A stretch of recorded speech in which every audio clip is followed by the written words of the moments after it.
Hi. After my homily this weekend, I thought I would make a point after a few of the comments I had afterward to clarify a few things.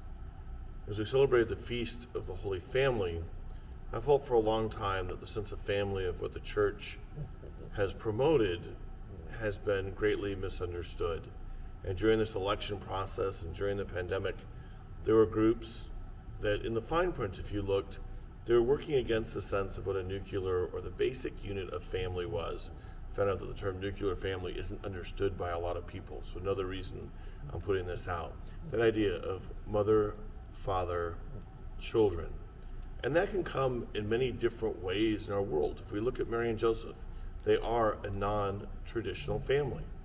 They obviously have a child through the gift of the Holy Spirit, and they came together to make a family. So it's not necessarily just a traditional family, but that group, that family group of parents and children is essential to who we are. The married couple, as they come together, their sacrament, their marriage is blessed as a sacrament by the Church. They are the ministers. They marry each other. The priest, the deacon, and the people they invite are there simply to witness their vows. The priest is there to make sure that it follows the proper norms. And one of the prayers in the ceremony is that they will accept children lovingly from God, to continue that idea of creating people to spread, creating that church, creating that family. Not everybody can do that, and that isn't what it's all about. But with what we have, whether we have no children, whether we have a bunch of children, we're still called to family. And that word can mean so many things in our world. I was a part of the Air Force family. There's the family of the church, and there are all these different senses of what family is. But what it comes down to is the basic unit of church is the husband and wife. And from that, from the growth, comes who we are as church. Families come together in the church to create the family of the church. We come together with a common belief so that we can share the faith. In the family, we learn those initial skills of how we deal with each other. We have to learn to negotiate.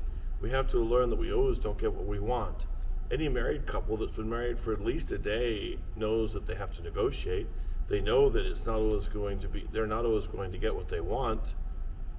Life is a series of challenges, negotiations, but all of it should be working to that point where we create that holy family.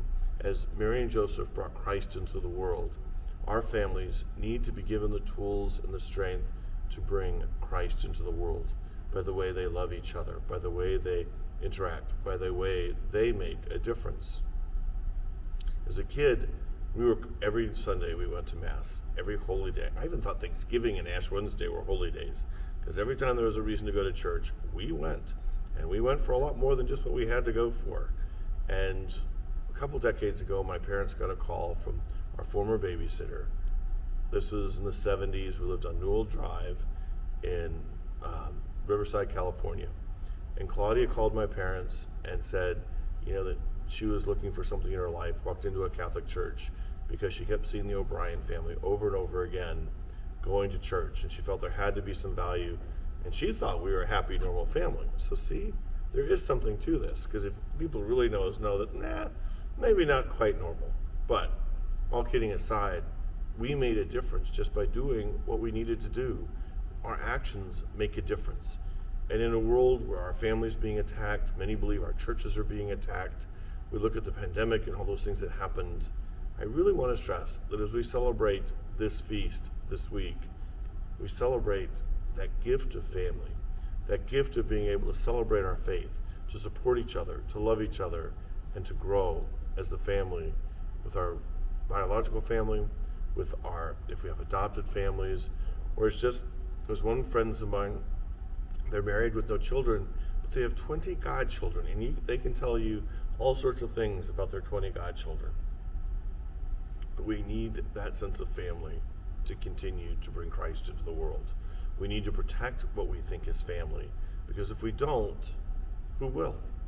And I think a lot of times, honestly, the people coming against family want to come against church because we challenge what is becoming more of a norm, and we call people to a higher level.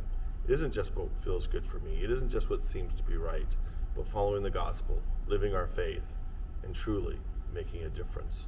Why? Because Mary and Joseph, against all odds, brought Jesus into the world, and we are called to do the same.